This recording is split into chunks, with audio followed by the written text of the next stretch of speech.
right, hit the lights, there we go. So without any further delay, well. How do I follow that? Oh, Yeah. David knows if he sticks in a little David Attenborough. I saw this for the first time this morning. He sent it to me by email. And I'm sitting having coffee and I watched that same thing you did. I'm like, how can I follow that? Yeah, where's your tailcoat? How can I follow that right? Well, at my age, I don't have to worry that much anymore about that. Anyway, we should preface it. I'm not any kind of an expert on world birds. There's roughly 10,800 species of bird in the world. What I kind of know about is our birds, okay? So ask me questions about that. And to help me define that, I have brought a checklist for birds of Knox County. And so that'll give you a sense of what we do have here.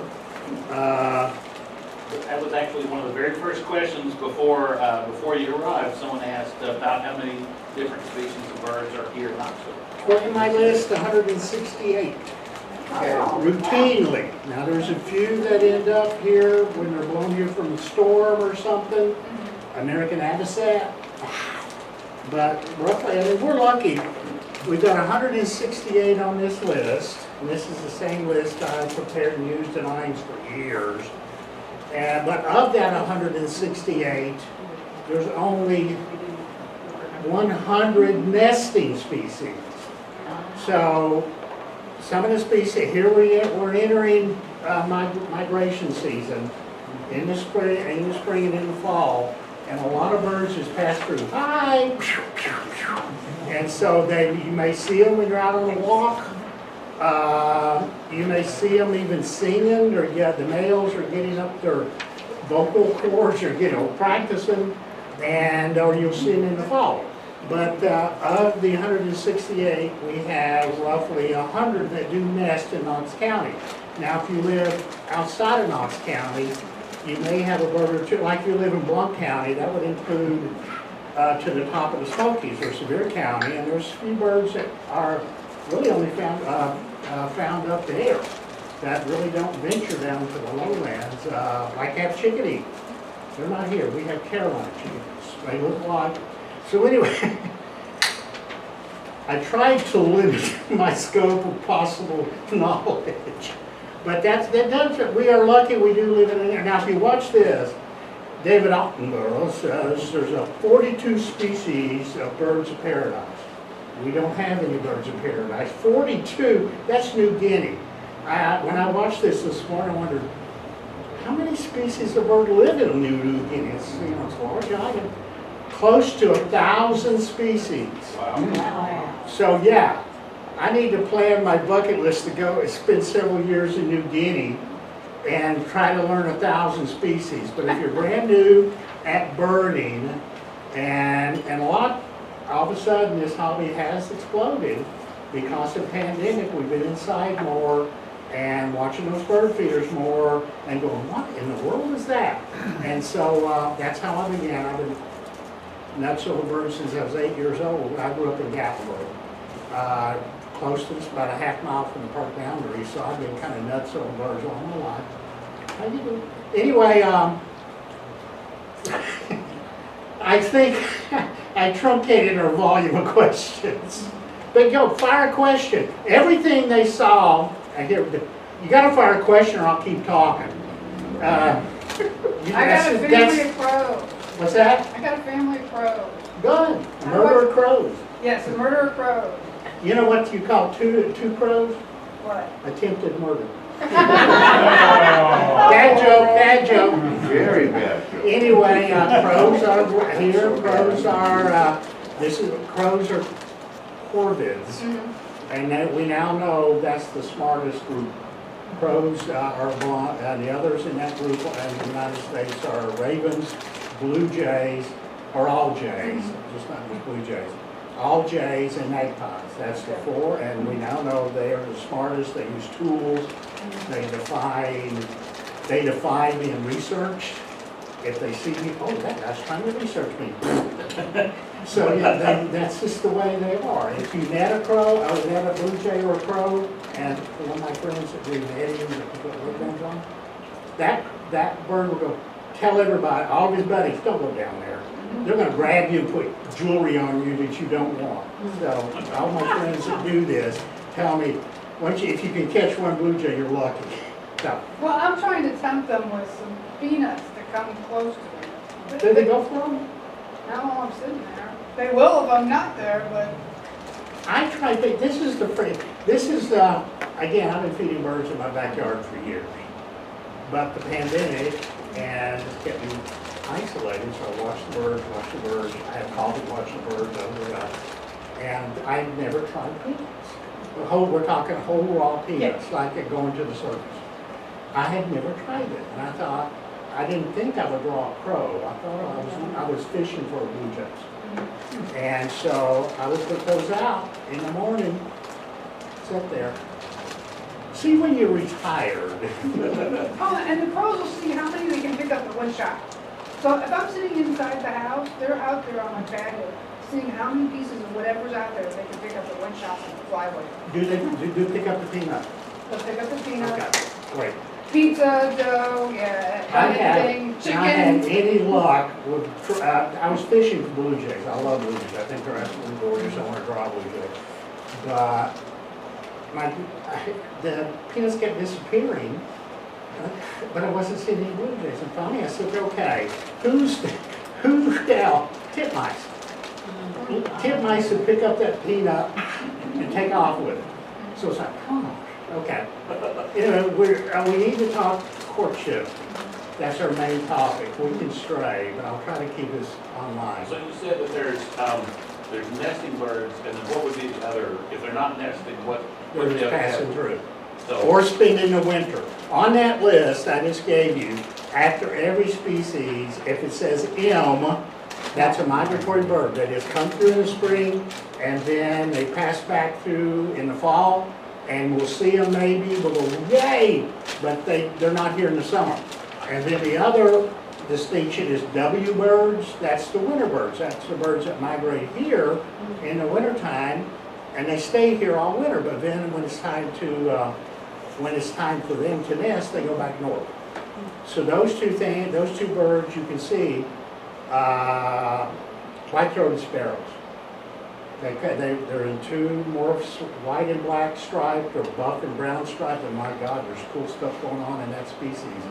Anyway, we can talk about, if we get into songs, I'll bring this up again. Yeah. Well, of the ones that are permanent residents, which one do you think has the most interest in courtship? Oh, boy. Permanent resident, most interesting courtship, blue jay. I'm a nut over blue jay. Blue jay courtship really starts a little earlier than now. And if you're paying attention, this is why I was trying to lure some in so I could watch them better.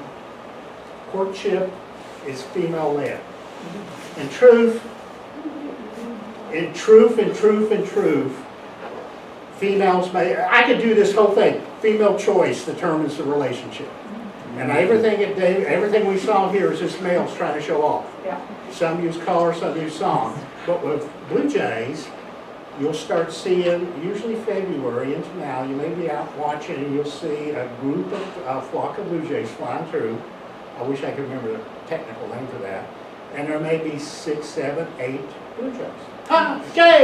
Jay, all being rowdy. That's female-led. She's called the focus female, and everyone else that's following her is either a male that wants to be noticed or a younger female that is watching her moves. And so as we get closer and closer to maybe late March or April, that's when it really kicks into high gear. Some of the younger females are, oh, I can do that. And she'll leave hoping that some of the males will follow her. It's like, and some of the males are, she's not looked at me one time. Absolutely not one time. I'm going to follow this one just to see if I get lucky, pardon me. But eventually, over the course of weeks of this flock, And she'll fly into your backyard, and everybody will go with her. Jay, Jay, Jay, and they're all hanging out. She's cool here, we're gonna stay a while, we're gonna stay a while, and they'll bounce around her, and she'll be sitting there. Now she's scoping out the guys. She's pretending she's not, but she is. And then if she flies, oh, she's going, we gotta go guys, gotta go. They'll follow her. And so, but eventually, over the course of time, that flock, that maybe 6, 7, 8 birds, will dwindle down to 2 birds. Her and that male. And that male said, she's been looking at me. I know it, she's been looking, something about me is what she likes. And so he hangs with her. And that teaches her a lot. That teaches her how do females choose their mate. Well, we humans kind of know. And it's female-led. She wants attentiveness. There'll be a time that she's on the eggs, and he is bringing her food, her young food, and he's finding food for himself. So he's a family man. And so if he's hanging in there and she's going, okay, I'm going to test him. Today I'm going to fly 2 miles. Now that's a huge exaggeration. But I'm going to test him to see if he's my guy. And she lands and, oh my God, there he is. That's my guy. He's attentive. So that's one of the things she looks for. All females kind of sort of look for attentiveness. And what you saw there with one of the courtship things is bringing food. I see this all the time, just watching my Cardinals, male Cardinals, bring food, bring food. And this is the time you're now in March. You'll start seeing 2 hang out together. Oh, hi, morning doves, goodness gracious. That battle's been going on for a while.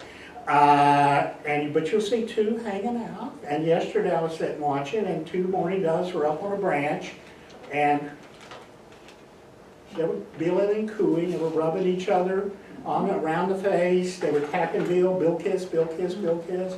They were nuzzling each other on the top of the head. And oh, that's a couple. And so they were being attentive to each other. So that's what you're going to start noticing. Now in the fall, and I'll back up a little. In the fall, late fall into December, you're going to have all of these birds around your feeders. You may have 10 to 15 different species, and they're all around the feeders, coming and going, coming and going, coming and going. And that's called a mixed winter foraging flock, and they watch each other's backs. That's every bird has to find enough food to get through the night, but also not be eaten by cooper sock or whatever else. And so when you've got a flock that size, say 12 to 15 species, and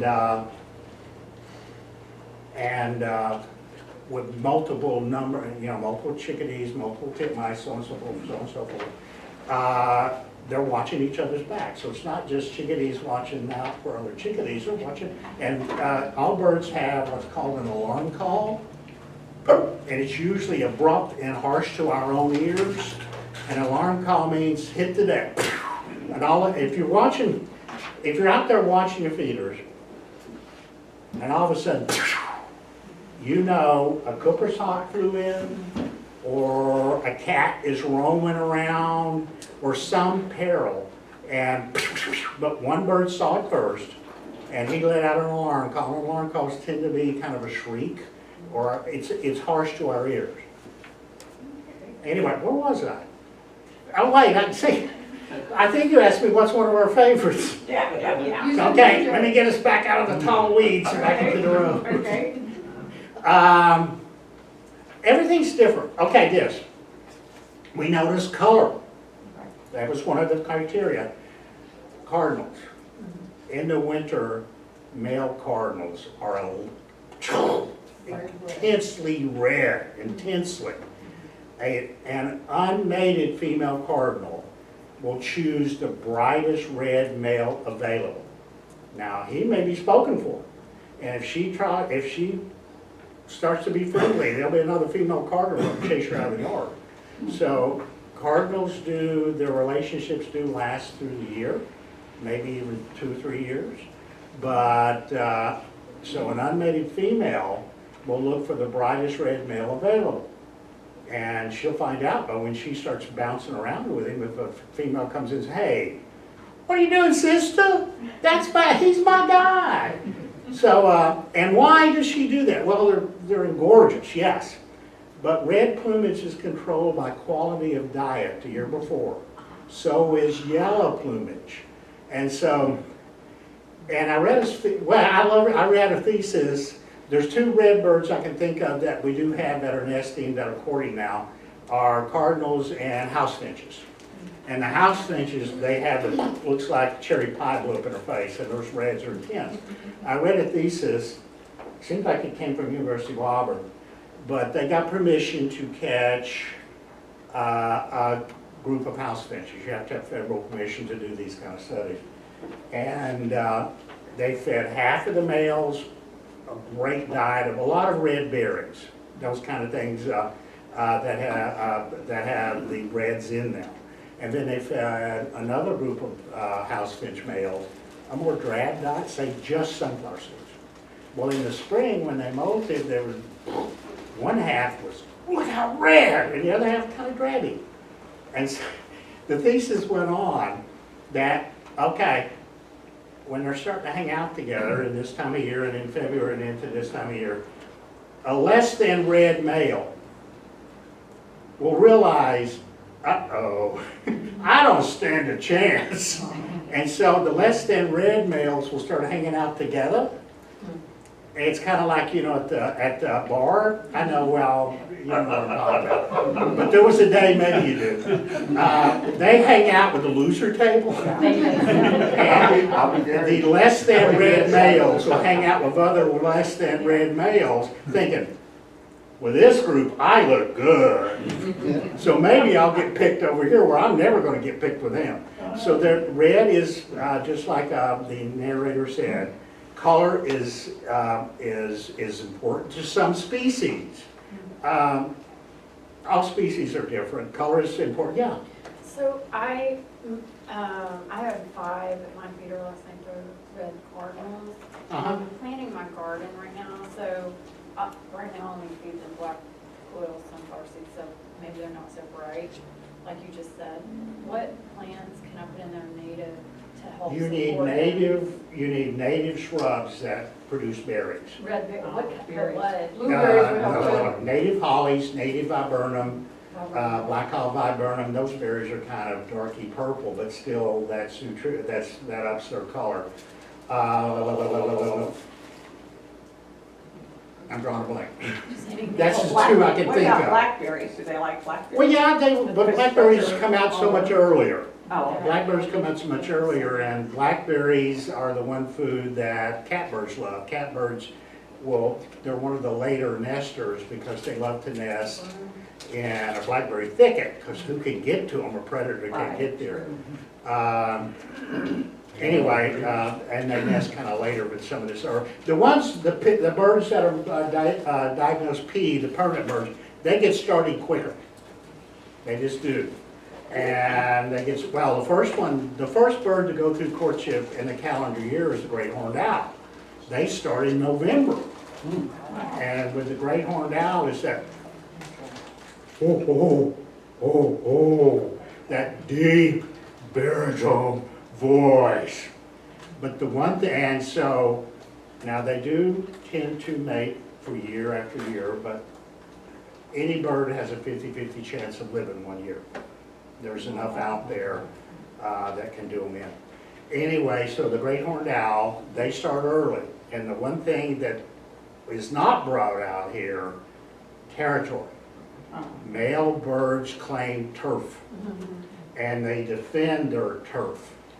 And so as your 5 cardinals start to dividing your yard up into sections, you'll notice they'll still come to the feeder, they're hungry, but they will start, one male will say, this shrub row is mine, and he'll defend it because that's his territory. And cardinals nest in shrub, deep hidden in the shrubbery, and she builds the bulk of the nest, but he brings some straw, he slips into the back somehow. If you really watch, if you figure out where a cardinal nest is, they're very good at going in a different direction each time. So a predator can go, oh, oh, oh. So, and a male will bring some nesting material, but he's way too bright. Yes, being bright has won the day for him, but now he's too bright to incubate or be on the nest for long. So he feeds, different direction, different direction. He feeds her, he feeds the young when they're first born, and cardinal nests have probably got 3 to 5. But once they get to be ravenous teenagers, if anybody's ever been around a ravenous teenager, then it takes mom and dad feeding constantly. So anyway, Elizabeth, you should start noticing. I'm just looking it up just to see, you know, 'cause I'm planting, you know, some bushes also. Okay. Well, maybe. Yeah, look for UT Arboretum starts their plant sale tomorrow online, and it's all online, and you can pick, and they only sell native plants. And if you have any question, look it up. Is it berry producing? But UT Arboretum, I think you most know that I do a monthly talk via Zoom for UT Arboretum. That's what's kept me alive during the pandemic. I'd be bored to death. Anyway, where was I?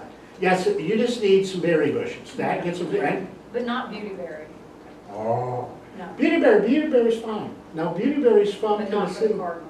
Not for the No, it's cardinal. fine for cardinal too. It's fine. Beautyberry is Tennessee. It's a native. Yeah. The plants you don't want is bush honeysuckle or a Muir honeysuckle that was brought in for landscaping. It Yeah. produces those cinnamon red hot berries, and the birds eat them like crazy when they find sowed a seed somewhere else. So you don't want that, and you don't want English privet. That's the 2 invasive Yeah. shrubs. No. Those you're supposed to dig them and put in a native. But anyway, UT Arboretum, their plant sale starts tomorrow. It's all online. And if you buy something, I think you go there to pick it up, but I don't remember what to pick up. I don't really remember when it's closed. Yeah. What about the wild grapes? Wild grapes, you see a lot of that out in... Oh, yeah.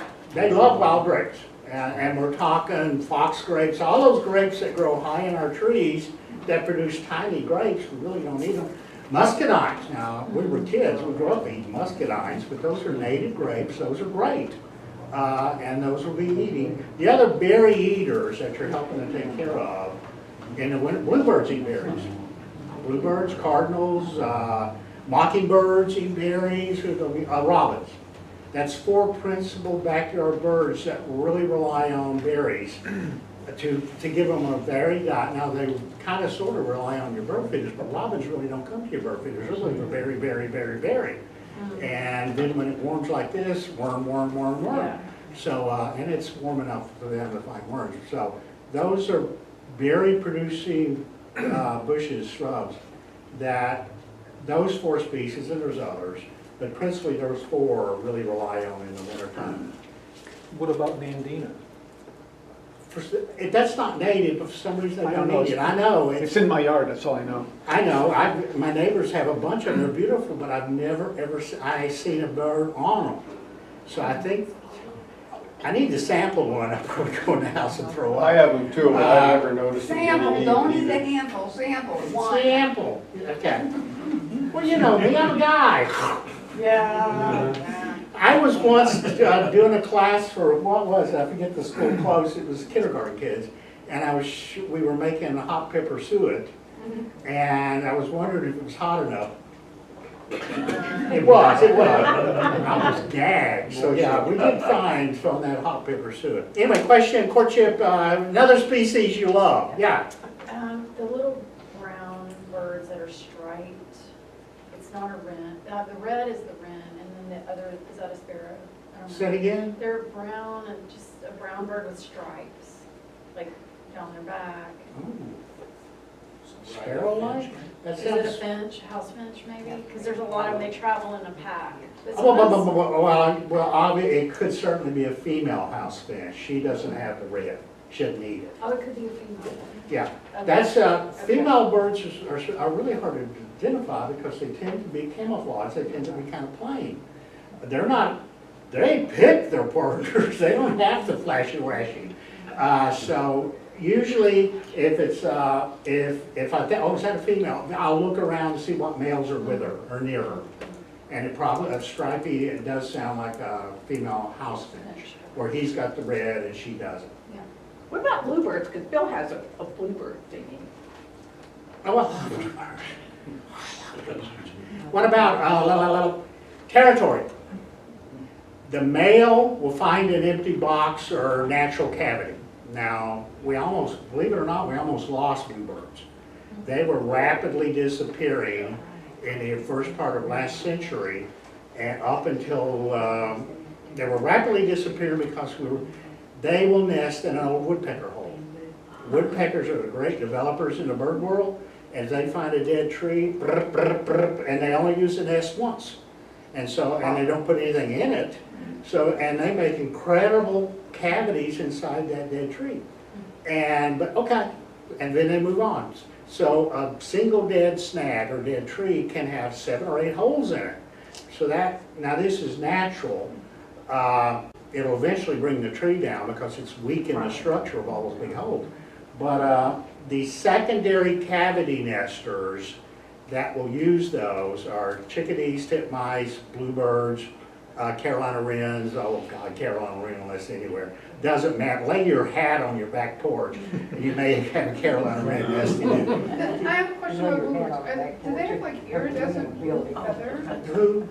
The bluebirds? Yeah, the blue, yellow and red is controlled by quality of diet the year before. Right. But So, I've but seen blue is controlled by structure of the feather. Right, well, I have seen, like, in the spring, I would see, like, iridescent blue birds.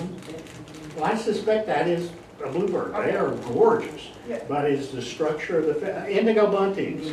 Now, that's a bird that comes in the spring but does nest here, so it's a summer bird. Okay. You can see them in poor light, they're jet black. And then all of a sudden you get bright light, oh my God, how gorgeous that bird is. So it's really the internal structure of the feather. It's called structural pigment. How the light bounces through it. So when you were seeing one that was iridescent, the sun was hitting it perfectly. And a lot of birds know that, male birds know this, and they'll kind of. Anyway, back to bluebirds, back to, we got off topic. The bluebirds don't have the white crest like a blue jay. No, bluebirds are smallish, they're sparrow size. And they're just a solid blue color, basically. The female has some blue on her too, she's a blue and gray, but he can be gorgeous blue. But we almost lost them because we cut. Here's your little Jeopardy factoid, okay? We invented the chainsaw in 1929. And all of a sudden, cut down those trees. Oh, I want to make my garden bigger. And here's some firewood. And what you did was eliminated a bird condo. And for bluebirds, they like to be really, they're on the edge. They want the nest on the edge where they can see yard because they eat flying insects. Either yard or meadow, so they love that dead tree that was right on the edge. But that was the dead tree that my ancestors cut down to make the garden a little bigger, to make the a bit more room for the livestock. So we did lose them, again, 1929. If that ever comes up on Jeopardy, just call me, hey, we got it! What year was chainsaw invented? But what happened, now putting up artificial nest boxes goes back to Native Americans. They love bluebirds. Well, in the spring, you know, God, this past winter, anyway, for them, for Native Americans, they love the spring just like we do. And when they would see bluebirds around, they were happier. They said bluebirds represented a brighter tomorrow, which they tend to do. Anyway, they would hang up ceramic pots or baskets for bluebird nests. So, and they didn't eat them or anything, didn't use their, they just wanted them around. So, right there, let me finish my thought. Or, at my age, I'll lose my thought. In fact, what was that? Oh, yeah. People were doing bluebird boxes here and there. When they started reading in conservation magazines, oh my God, bluebirds are, their population was, all of a sudden, there was an era in 1920s, 1930s where this country became incredibly conservation-minded. I wrote an entire book about the ivory-billed woodpecker, and the whole book takes place in the 1930s, finding them, what did they need to survive, so on and so forth. But it was really about the paradigm shift of the 1930s. My God, can't we save something? Because we'd already lost passenger pigeon, Carolina parakeet, heath, and boom, boom, boom, extinct. And so bluebirds are on that slippery slope. And so people started randomly putting out boxes. And then there was a man in Quincy, Illinois. If you're retired, you look for something else. And I've got a whole talk about people that threw their lives into something else after a totally different career. And Thomas Musselman, he was a birder, but he was a businessman, and he taught college. And when he retired, he was reading these same magazines. Bluebirds are declining, bluebirds are declining. And so he started building bluebird boxes and experimenting with shape and everything. And then he would come to groups like this, and this is Quincy, Illinois, and this was started in, I think he got really in high gear in the 1930s. You need to put up bluebird boxes, and you need to put, now bluebird boxes have been around a while, but the idea of a bluebird trail, one box after another, everyone says Thomas Musselman dreamed that up. And before he passed, he had put out 1,000 boxes on his own, mostly along country roads. And so bluebird box, and the key there is 100 feet apart, 100 yards apart, football field. So that's how, because the males will fight. But if you want to put up 2 bluebird boxes in your yard, if you separate them by a building or shrubs where they can't see each other, they're fine. They go, they don't know what's going on. So you can do that too. But anyway, Musselman's idea started to slow. This is one of my favorite grassroots conservation stories. Started to flow around the country. And believe it or not, since I've written 3 books and do tons of research, I found the Knoxville Sentinel article from the spring of 1968 that the first bluebird box trail in our area was put up below Norris Dam by 2 TVA biologists, Dick Fitz and Ben Jacob. That article said they put up a pickup truckload of boxes one year, and then they came back the next year. So 1968-69 is when this whole idea, multiple boxes, yeah. And from that point on, from the early 70s on, the bluebirds have, their population is, they're doing great now, absolutely. I do a bluebird talk, and I have to do tons of research for that, of course. And the most recent figure on current bluebird populations is 20 million. And this is a bird that we almost could have lost simply because they didn't have a place to nest, simple. Well, don't swifts have the same problem? We call them chimney swifts. What's that? Chimney swifts? Yeah, chimney swifts are the one now that I'm worried about. Yeah. Because chimney swifts, they nest in chimneys. Before chimneys, they nested in hollow trees. Just like Carolina parakeets. That's what did in the Carolina parakeets. We started cutting down the hollow trees to make cow troughs or canoes or whatever. But the chimney swift, the Carolina parakeet didn't adapt. Right. That's evolution. But the chimney swift said, well, cows live in your chimney. And they took over chimneys. Yeah, I had some in my house. Yeah, Then I they're showed fun. up They're fun to listen to. Oh yeah, the babies. Right when the sun goes down. Yeah, they're hungry. Where's you been? Because the parents are flying constantly. But we started capping our chimneys, putting the little cappy caps on. I had caps on my chimney. I took them all off. So I can maybe hear. I love it too. And every now and then one will fall through. Yeah. And you just got to reach in there with a soft dish towel and gather it up like cradling a baby. And take it outside. If you open your hand, if it can fly, it will. And if it can't fly yet, then you gotta either reach above the damper and try to, because they cling. Chimney swifts are like hummingbirds, they don't have legs. They have clingers, that's all they got. And they're like hummingbirds. You'll never see a hummingbird walk. No. Or you never see a chimney swift walk. Do we have hummingbirds that nest here? Oh God, yeah. I have I've never seen one, I know they're like this big. I just recently wrote an article for Tennessee Conservationist Magazine. It'll be out in their May, June issue about hummingbird nesting. Okay. They typically, yes, they nest, she weaves, Yeah, they're gorgeous little nests. I've seen she pictures. uses spider silk.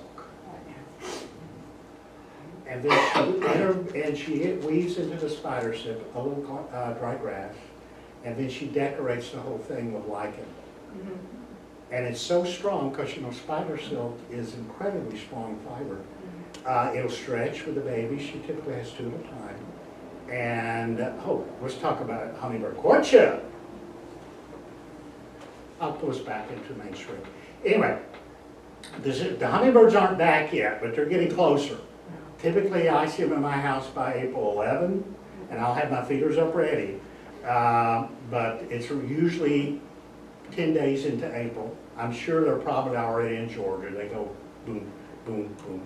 Anyway, when it's their nesting season, which is late May, June, early July, everybody used to call me at times, I don't have any hummingbirds at my feeder. What are they? Did they leave already? No, they're raising babies. Or she's raising babies, and babies can't grow up on sugar water. They can't. She goes and she drinks some sugar water, but she's going to all your flowers to pluck insects. So what Mama Hummingbird regurgitates into her young baby's mouths is sticky bug. Just a mouthful of sticky bugs. Yeah. Now the courtship is funny. I do a talk called Bad Dads, Good Fathers. And everyone says, oh, who's a bad dad? Who's a bad dad? And I go, I don't want to break your heart. Hummingbirds. Hummingbirds do doodly squat. Hummingbirds do less than, I said that once on Live at 5 and 4. Hummingbirds do doodly squat. Oh, can I say that on my TV? Anyway, they were fine. They laughed. Anyway, that was back in the Russell days. Late May, June. By that time, migration's over. So the hummingbirds that are coming to your feeders are East Tennessee hummingbirds, your hummingbirds. And if you've got ample flowers for them, they'll stay. They'll stay with you. If you don't have ample flowers, they may go to your neighbor or go farther, but they'll still come occasionally to your feeders. Like, it's like going in for Starbucks. I'm gonna go get these, I need to gas up.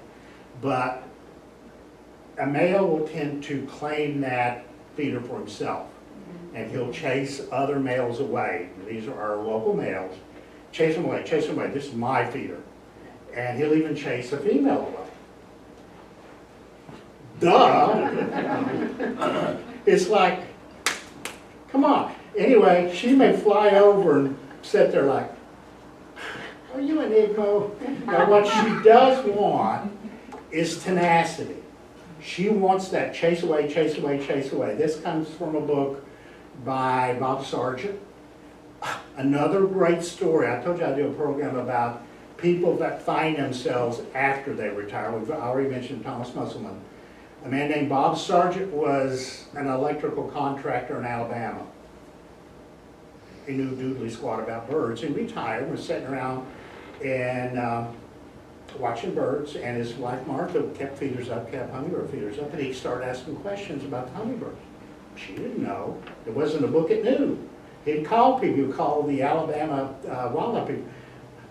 Do I have the same male on? I don't know, we don't know. No one had really done citizen science. And so Bob Sargent rolled his sleeves up and quickly became, within a 10, recently he passed away about 4 years. I write about hummingbirds in my third book, and I write about Bob Sargent in my third book.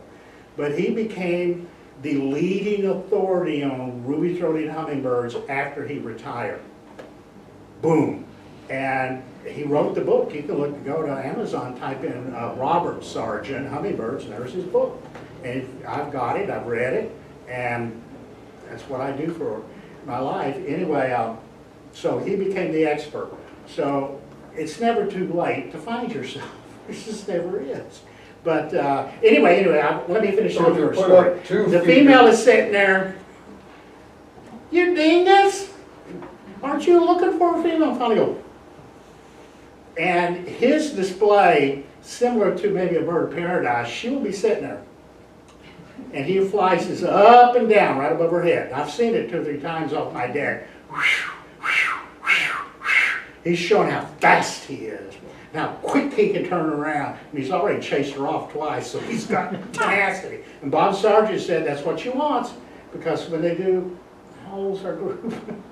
I have to be careful with this next part. When they finally spend 3 seconds together, that intimate moment together, she said, okay, I'm done with you. She leaves, and this is for Bob Sargent's book, she will find a place hidden from him to build her nest and lay 2 eggs because she doesn't want him harassing her. And every day she flies to get food, she'll go a different direction, and she's going for insects. She may go up to the feeder too. She may sippy sip, you know, and then fly back. But no, all she wanted from him was tenacity. And you see, I get, God, okay, at Imes, I would get phone calls May into June, early July. Where are the hummingbirds? Where are the hummingbirds? Are they gone? No, they're flowers. They visit flowers. They eat. They're really more insectivores than like a little sweet. They have a sweet tooth. And so that's how they feed their young. And then by July, the young ones start coming in, and all of a sudden go, wow. And Mama teaches young ones what a feeder is. Here you can come get a quick pick-me-up, but go to where you have flowers, go to flowers. And then, and the other calls I would get probably late July into August, my hummingbirds are fighting! They're fighting! And I've seen them.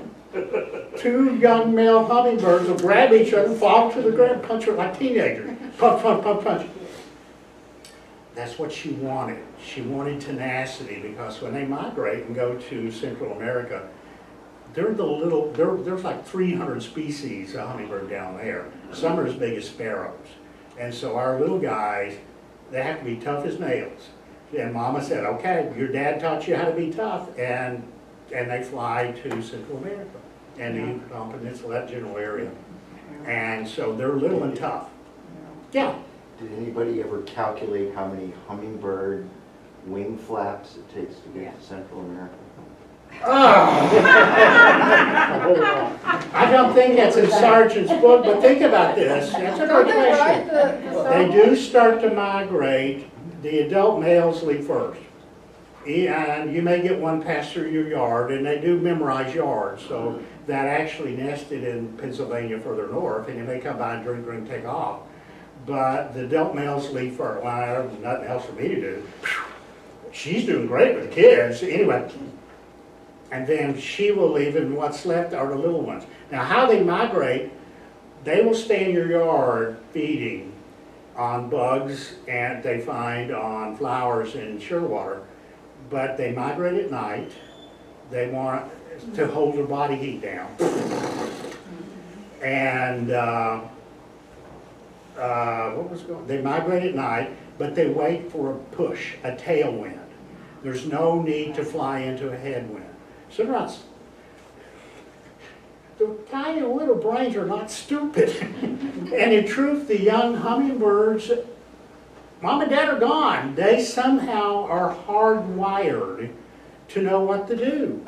And so they'll do hops in the fall when there's push, and then they fly 30 miles, may fly 100 miles, depending on the winds. From the fall, monarch butterflies migrate in the fall by the same thing, tail, push them along. And anyway, they'll get to the Gulf of Mexico and collect there, and try to fatten up as much as they can. A hummingbird typically weighs, I've held them, you go, come on, am I holding it? It typically weighs 3.5 grams. When I used to teach kids at Imes, I would hand one of the kids 2 dimes. And I said, pass it around. 2 dimes weigh more than a hummingbird. 2 dimes weigh about 4 grams. But they do try to fatten up, and get up there around the 4 gram, maybe 4.5 grams, because they're chunky. And they're waiting on the Gulf Coast. Now they can't see what's out there, but they're hardwired to know the direction. But they wait for a night wind. And they go, okay, it's tonight. Now they don't all migrate at once, because this is this happens, this happens, this happens, and they have no idea if they're gonna fly into headwinds. They have no idea if they're gonna fly into a storm. And sometimes they do, and sometimes they don't make it. It can be either an 8-hour or an 18-hour flight. So yes, how many wing beats could that be? God. I know, well, that's some grad students, yeah, that's my thesis. I said once I was gonna write a book called I Just Love Grad Students, because they have time to do all of these little work, all of these little research that nobody else does. So that's hummingbirds, but anyway, as far as back on course, courtship is that. Yeah. If you put up 2 hummingbird feeders, how far apart should you separate them to keep the males from fighting over? Well, the joy of any of this, and again, it's not their principal food. You want to put 2 where you can see them. Don't hide one where you can't see it. I mean, you're doing it for them, but you're doing it for yourself. And that one male will try to dominate. I usually start first week of April, I'll put out 1. If I start seeing a few, I put out 2. And all of them, I have a beautiful deck that's L-shaped. And by Labor Day is the peak of migration. That's when you're going to see the most, Labor Day weekend. And by Labor Day weekend, and my book about hummingbirds, I bring this up early, I'll have 8 feeders up. Wow. And then there's so many, there's no way he can protect them all. He'll chase one this way and the others will come in. Okay, but anyway, in the fall, the males are really just being, well, they're just being males, they're just being tenacious. So I start with 1 and end up with 8, but I've got them where I can see them all, because that's the joy. You don't want to put one on the back side of your house, you never get to look at it. Yeah. Something pertaining to the same thing about feeding these hummingbirds. Every year I do that. The bumblebees come around and they're swapping all the time. Pretty soon I got more bumblebees than I do birds. How can we get rid of the bumblebees? The best way, You don't want to get rid of the bumblebees, we're low on bumblebees. Yeah, right. well, you get yellow jackets too. Oh, yeah. Well, they're all nasties. Now I got something to put my snacks in when I drive home. Anyway, the best feeder is called a saucer feeder, and it's red, and you don't need the red dye. No, we don't drink it. Don't give it to them. But a saucer feeder hangs from the middle, and the holes, the little round holes are on the top, and so a hummingbird land on it and sit on the edge and sit straight down. So it's not a gravity feeder that drips. That will attract bees easier. But when a bee lands on this, their tongues aren't long enough to reach the fluid. So, and in the center of the saucer feeders, there's what's called an ant moat that you fill up with water so the ants can't climb down and swim across. Ants can't, they just don't swim across. So that's the kind I use. Now I have some others, but that's the kinds I really rely on. It's called a saucer feeder. I'm sure you can get it. I know you can get it at Wild Birds, but I don't know if Ein still sells hummingbird feeders. I'm not sure. But anyway, that's the best, really. But there's nothing else you can do except to take the feeder, shake them off, and take the feeder inside for a bit. Hope they go somewhere else. Yeah. And you can swap them. I ordered hummingbird houses. How will I get any hummingbirds? You said they hide, and the instructions said hang up at under the eaves of the house. My son-in-law just did that for me this afternoon. Let me know. Hold on. Well, no, truthfully, I've been doing this for. Yeah, they're woven. You know, I've been doing this for an incredibly long time. I haven't, but every now and then I think, oh wow, I didn't know that. Thank you. Typically, and I didn't cover this a second ago, she wants to build her nest in a broad-leafed tree on a branch like this. And the broadleaf is a tulip tree or sycamore. Big leaf, and she'll build it on a downward sloping, and the leaf is her roof. But it's 30, 40, 50 feet in the air. yeah. So if you get them, please let me know, but I think you'll probably just They're get woven, they're nice, you know. Yeah, well, they're pretty. Yeah. And I hate to put them underneath the eave of the house. We all can't be pretty and useful, so they're pretty. Okay, what else haven't we covered? Bird-wise, courtship-wise. I did territory is everything. Female birds will pick the brightest red, the most gorgeous blue, but they want territory, territory, territory. And for them, a female bird, territory is an area that supplies food for her young. And there is a thing called bird divorce. I know. And when does that happen?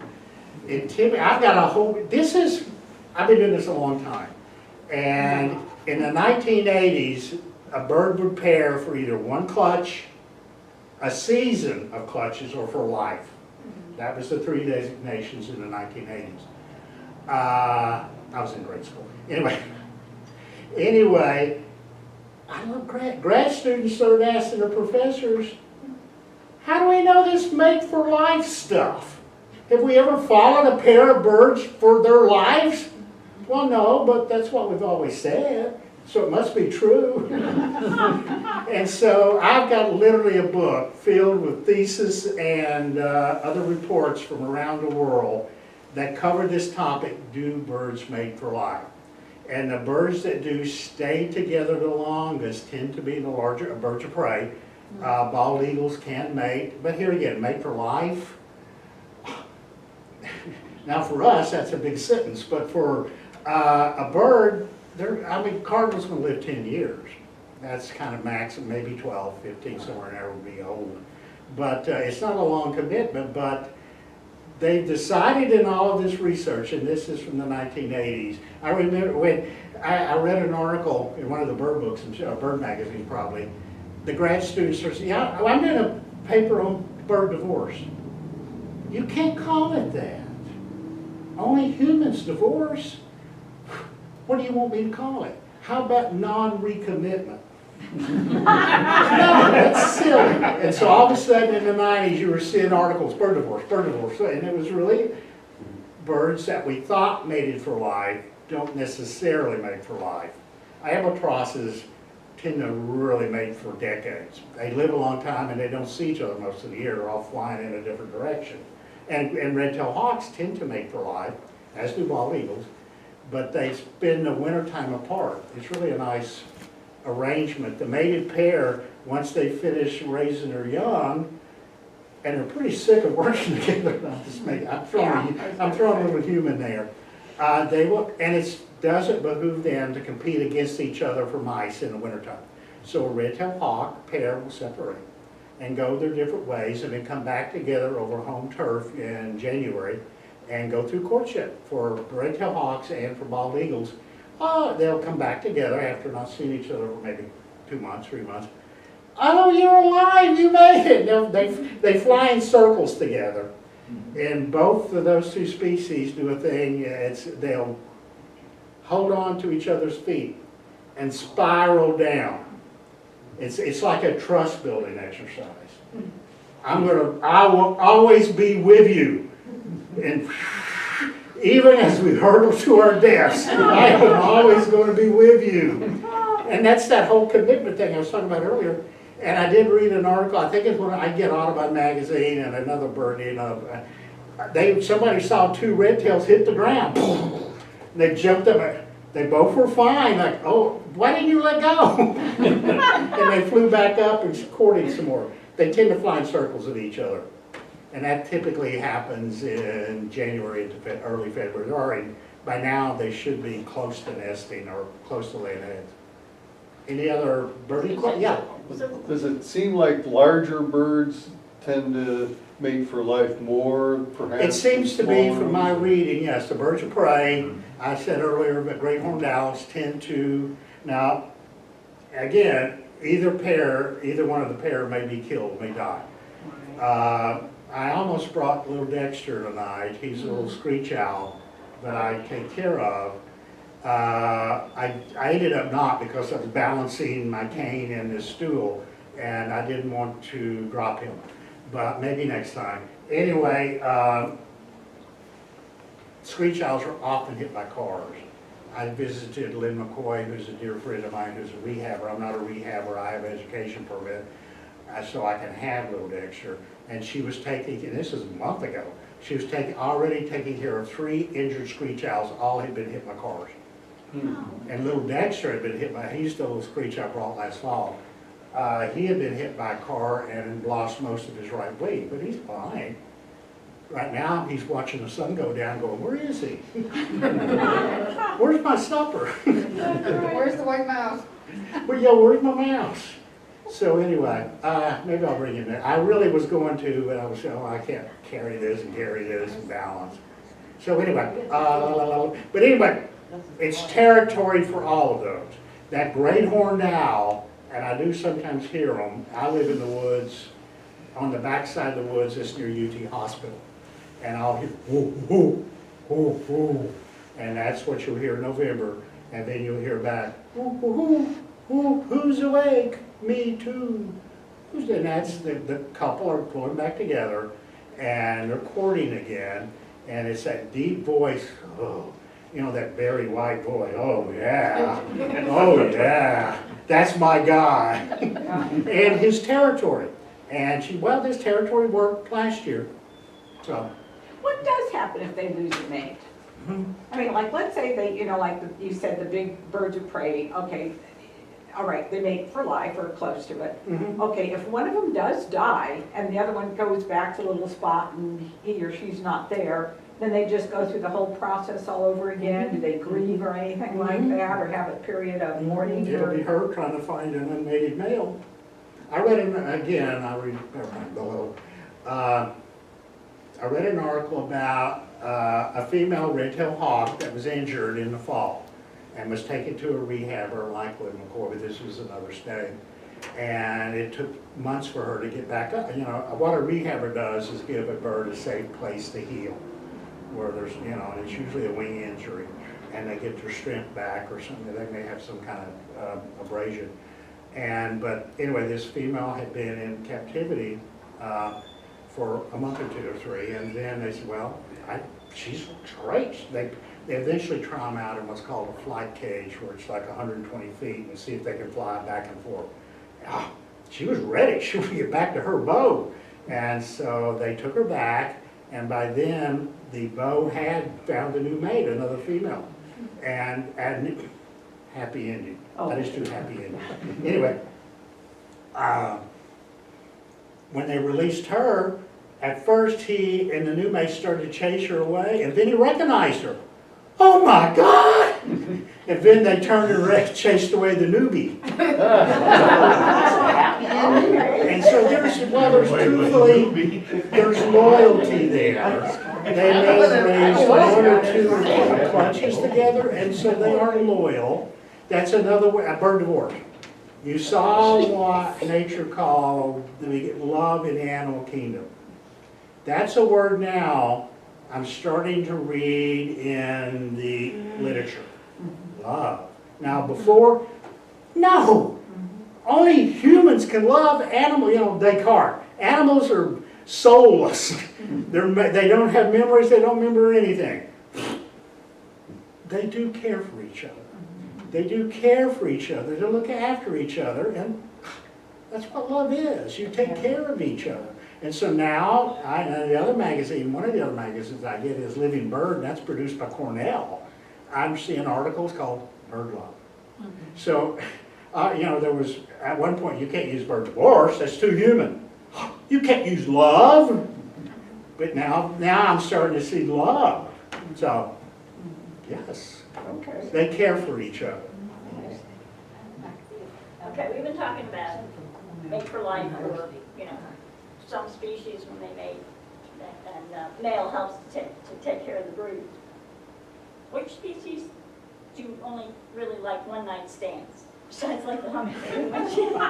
Well, obviously the hummingbird, that's a 3-second stand. And he may mate with multiple females. There may be multiple female hummingbirds that like his tenacity and his spunk. So, but, you know, to him. So yeah, hummingbird would be at the top of that list. Ducks are not. Ducks male ducks are brightest in the winter because courtship tends to start in the fall. And then a male and female duck, mallard or whatever, will start swimming around together. And he will protect her from another male mallard. And you've seen it, or he'll chase her, don't you dare, and they'll be like this all winter. And then by spring, at some point, they'll have their 30 seconds. And And Hanny says, thank you he very will, much, and he will leave, after protecting her all winter, and they go up on the shore and she just really, it's really a loose collection of dry grass, and she lays her eggs. He goes, okay, my job here's done. He'll hang out with the guys all winter, all summer. And she goes, oh, yeah, okay. Anyway. And then you won't help, feed the young or anything like that, huh? No. She does it all. All right. She does it all. In some case, mourning doves, super great parents. They typically only have 2 eggs at a time, so it's intense parenting. And that 2 is the right optimum number, so you're not making so many trips into the nest that, everything wants to eat a mourning dove, but they weigh 4 times the amount of most of the backyard birds. So you're raising 2 with minimal trips to feed. He will take turns incubating with her.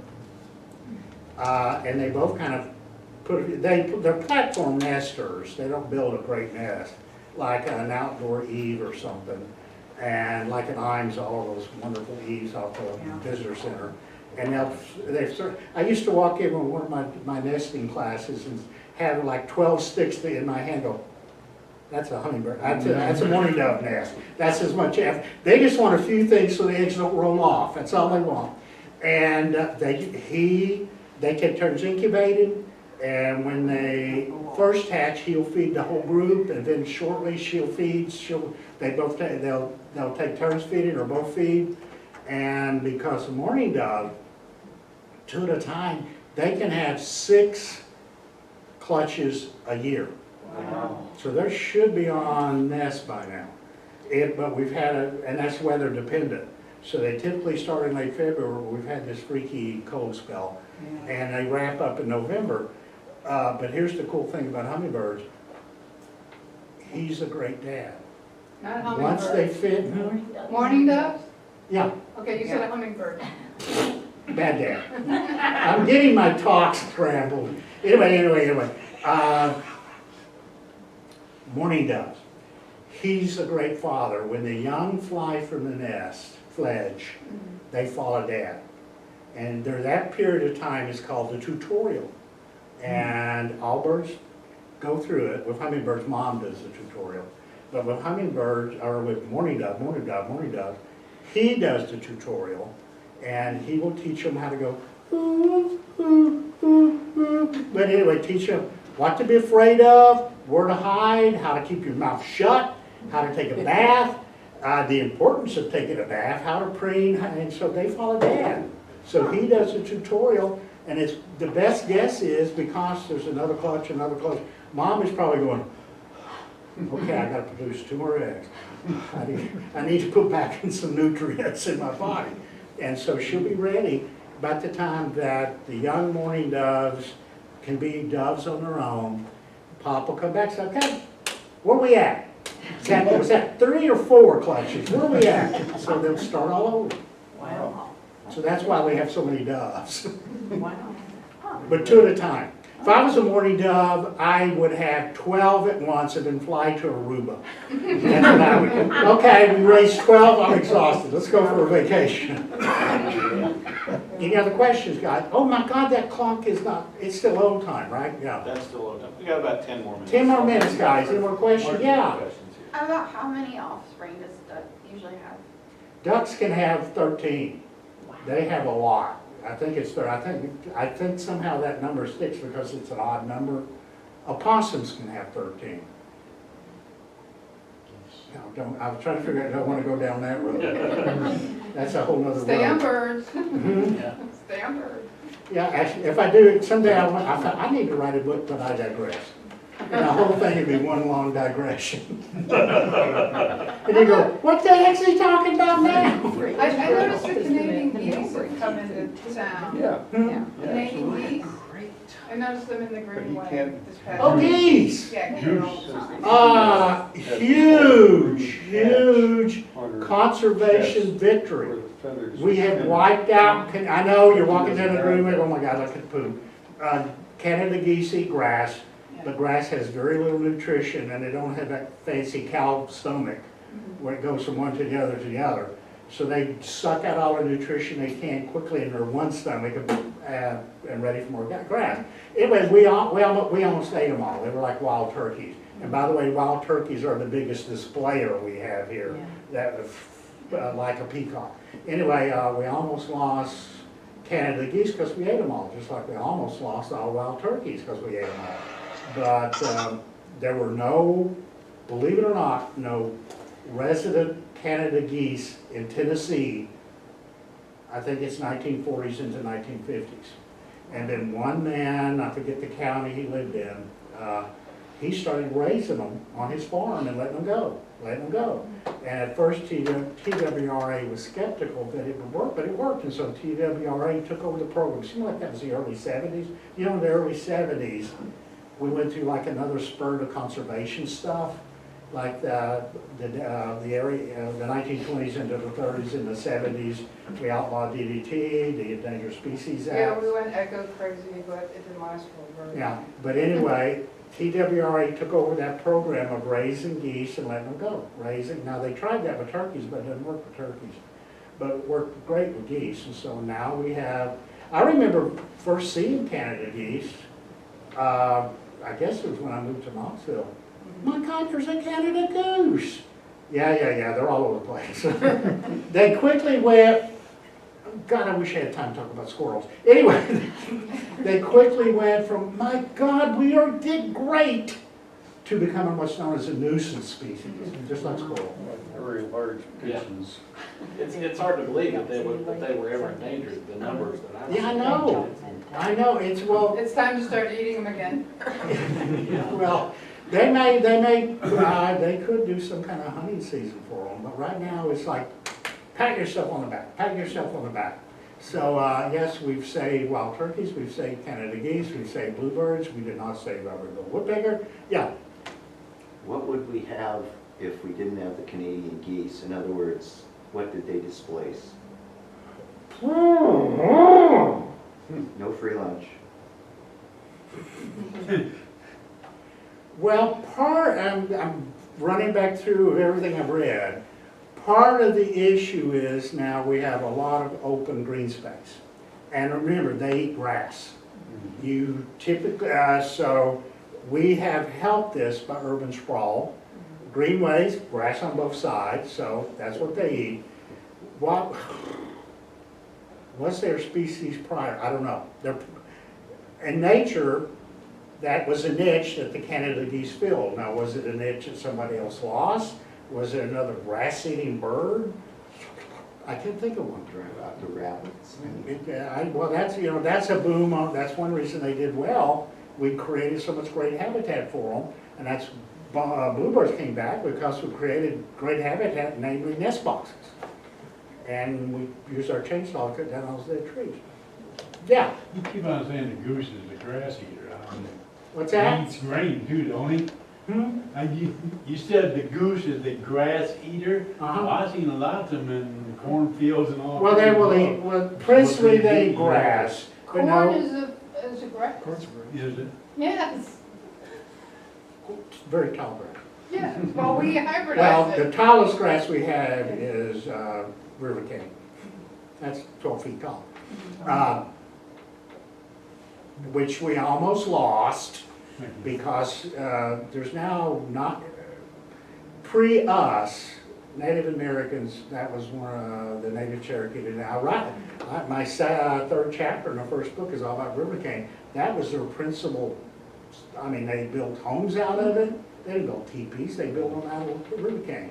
They built furniture out of it, they built blowguns out of it, they made arrows out of it. So it was one of the most common things, one of their natural resources that the Cherokee loved. But we came in and it's a grass, so our livestock ate it. There was a point in time there were just huge cane breaks. And one of the other species of bird that disappeared, that was finally declared extinct, along with the ivory bill, and that was what, in November, was Bachman's warbler. And it was a warbler species that nested in river cane. And there's just not a lot of, I can find river cane around, but it's not acres and acres of river cane. Okay, one more, we're I done? guess one more question, then we'll. One thing I've always wondered is that, why is it that birds always fly north to their breeding range, whereas, why don't some of them fly farther south? Crowded. Say what? It warms up. Crowded. Too many tourists. Not too many other nesting, that's why we have our hummingbird. Somewhere over the eons, if you go to Central and South America, there's hummingbirds everywhere, absolutely everywhere. I forget the number, 400 species of hummingbird in Central and South America. Our really sweet, now here we have the ruby-throat, out west they have about 6 other species. And somewhere along the line, there's no room for us, there's no room for us. And of course, the continents were probably closer, and so they made the hop. There's no hummingbirds here. And so the theory is they moved north to find ample room. They found flowers, and that's all they needed. And then so the continents were probably closer together when this happened. But the continents have spread, and they're still making that jump, just like monarchs, same thing, monarch butterflies. And out west, I think it's 6 species of hummingbird. They fly up through Mexico straight into the western states. But that's room, elbow room, Daniel Boone. They just need it, we're never, because you can imagine if there's that many other species of hummingbirds, some are really big. David Attenborough's got a great program about hummingbirds, jeez. And it shows some of the other sizes of hummingbird. And our little guy is like, honey, no, it had to be the female. The female said, phew. And some guy went, did you see, she left, let's follow her. So anyway, that's why species spread. Is that it? Is that, we Yeah, gonna we wrap? have to wrap it up here. Yeah, we better, we gotta people that schedule know me these. know I can go 3 hours. When I worked at Imes, after about an hour and a half, I start noticing people doing this. Oh, bathroom break. Anyway, thank you. Give Steve a hand here. So just want to let you know about topics coming up on April the 14th. We're having, finally, after rescheduling several times, hopefully we'll have Todd Reed here talking about what the USDA and the NRCS are able to do for people that have that are landowners in rural areas. And so helping people help land, it's a conservation effort where there's livestock animals or places along riverbeds, things that they can do. So this is primarily targeted for people that own land around the rural edges of the county. But if you know anyone that would fit that category, please share that with them. And it's going to be a lot of interesting information too. I've already compiled a video for that meeting. And then we've got one that's now in between these two on network security. And Joey LaGuardia is here now. He's actually going to be our speaker for that evening. That's going to be in the month of June. And I don't have a speaker yet for May, but he'll be next. And then this topic, don't have a flyer for it yet, but Geronimo Silva was our speaker about a year and a half ago about the hellbender species, the giant salamanders. Well, he has moved on to other research. He's now studying the species of freshwater mussels that are in the Clinch River. There's apparently more species of freshwater mussels in Tennessee than anywhere else in the world. And it's a huge biodiversity. And so it's about a 5-year research, but he's going to have some preliminary results. And this on the website right now says summer 2022, but he's decided on July. So if we can schedule it, it'll either be the 7th, the 14th, or the 21st of July, as soon as I can figure out the details of that. So that's our next 3 meetings. Still in for a speaker for May, and then beyond July, fields are wide open. So if you know anyone that's interested in presenting research that they've done, just put them in contact with me, and I'm continuing to reach out and look for some more. But we appreciate everyone that comes. Again, if you want to pick up one of the brochures or bumper stickers for the Science Cafe, help yourself. And we don't like leftovers, so grab you a bowl to take with you. Steve's got his bowl already. So. All right, well, we appreciate you, and we'll see y'all next month. Applause for David. He does a Oh, ton of work.